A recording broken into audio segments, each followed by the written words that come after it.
కాకినాడ ఎంపీగా జనసేన అధినేత పవన్ కళ్యాణ్ పోటీ చేయబోతున్నారు. టీడీపీ, బీజేపీ, జనసేన కూటమి అభ్యర్థిగా బరిలోకి దిగబోతున్నారు. కాకినాడలో పవన్ పోటీ చేయాలని అనుకోవడానికి కారణమేంటి? అసలు పవన్ లెక్కేంటి?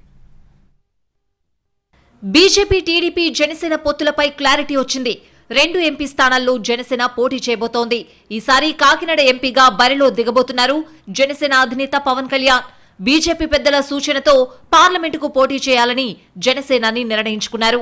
గతంలో పలుమార్లు కాకినాడ లోక్సభ నియోజకవర్గ నేతలతో సమావేశమైన పవన్ తన పోటీ విషయాన్ని చెప్పకుండానే నేతలను పరిస్థితిపై ఆరా తీశారు. 2-3 రోజులు అక్కడే మకాం వేసి స్థానిక పార్టీ నేతలతో చర్చించారు. కాకినాడ ఎంపీగా బరిలోకి దిగాలనుకోవడానికి ముఖ్య కారణం తూర్పుగోదావరి జిల్లాలో కాపు సామాజిక వర్గం అధికంగా ఉండడమే. అంతేకాదు కాకినాడ లోక్సభ పరిధిలో జనసేనకు బలమైన ఓటు బ్యాంక్ ఉందని పలు సర్వేలు కూడా తేల్చాయి. ఈ కారణంతోనే కాకినాడ నుంచి ఎంపీ అభ్యర్థిగా పోటీ చేయాలని అనుకుంటున్నారు పవన్ కళ్యాణ్.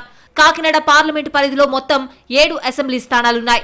తుని, ప్రతిపాడు, పిఠాపురం, కాకినాడ రూరల్, జగ్గంపేట, పెద్దాపురం అసెంబ్లీ స్థానాలు కాకినాడ పార్లమెంట్ నియోజకవర్గ పరిధిలోకే వస్తాయి.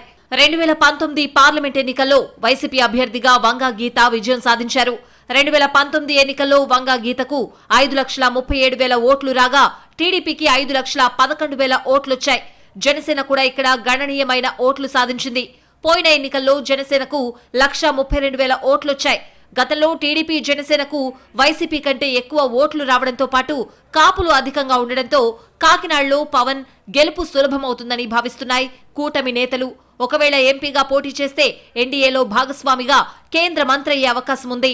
1998లో బీజేపీ తరపున కృష్ణంరాజు, 1999లో టీడీపీ తరపున ముద్రగడ పద్మనాభం గెలుపొందారు. కృష్ణంరాజు మినహా ఇక్కడ గెలిచిన వారంతా కాపులే. కాకినాడ ఎంపీ పరిధిలో 7 నియోజకవర్గాల్లో 6 పరిధిలో కాపులే ఎమ్మెల్యేలు. దీంతో ఈసారి పవన్ ఎంపీగా బరిలోకి దిగితే విజయం ఖాయమని జనసేన భావిస్తోంది.